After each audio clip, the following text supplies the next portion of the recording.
A port in Lukiškės. Vilnius, evening. A man phones his wife. Don't be angry, I had a hard day today. I'm going to Lukiškės. ZUKAS and I are going to go have a drink near the harbour. You think the man's wife would be surprised? Maybe only because he actually called her, because outside it's the autumn of 1714. Everything else is as true as can be. Yes, there's a port in Vilnius, in Lukiškės, with docks on the riverbank and many wooden warehouses where we now have a beautifully designed city square near the Parliament building.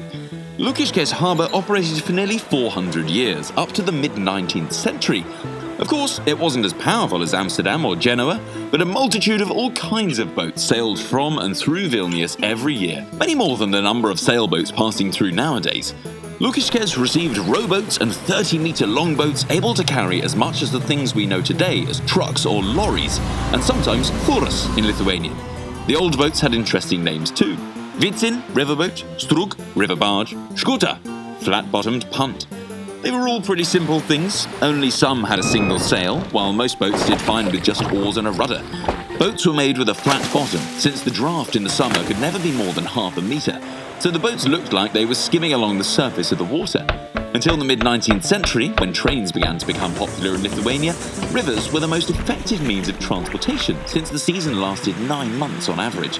It was also the cheapest way to get around, because floating a large cargo of grain or wood from Vilnius to Prussia cost several times less than carrying it by carriage. So the port in Vilnius flourished. Boats from there would travel as far as Königsberg, the capital of what was then Prussia. Operations at Lukiškės harbour were interrupted only once, and only for a few months, when a Muscovite army occupied Vilnius in the mid-17th century. As they withdrew, the Russians set fire to Lukiškės, destroying a portion of the docks, boats, and most of the warehouses. But everything was quickly rebuilt. Merchants from the port of Vilnius ferried grains, hemp oil, animal hides, and wood. We might call those primitive exports today, but it's quite possible that English nobles sweetened their afternoon tea with honey harvested somewhere near VINEVICIUS. The port in Vilnius received, among other things, large amounts of herring and salt. Salt was especially expensive. 250 barrels of salt cost as much as a proper manor house. Boats were run exclusively by men, and the elite on the river were the boat runners, or captains as we might call them today. They oversaw the rowers and commanded the sailors who pulled the boats against the current. Only on rare occasions did women of ill repute find their way aboard a boat.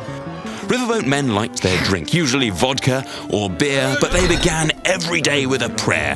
When in danger, they all prayed to their patron, St. Barbara, for help. The sailors spoke in their own slang, which was as understandable to everyone else then as commentary from financial analysts is to most people today. Larger boats carried crews of nearly 20 sailors. Their everyday lives were as bleak as a bad film, and the food they ate was simple: bread, bacon, cheese, and porridge. Retracing the old boat route from Vilnius to the Baltic Sea is still possible today. Just rent a canoe and set off. It'll take you about 2 weeks, just like in the 18th century.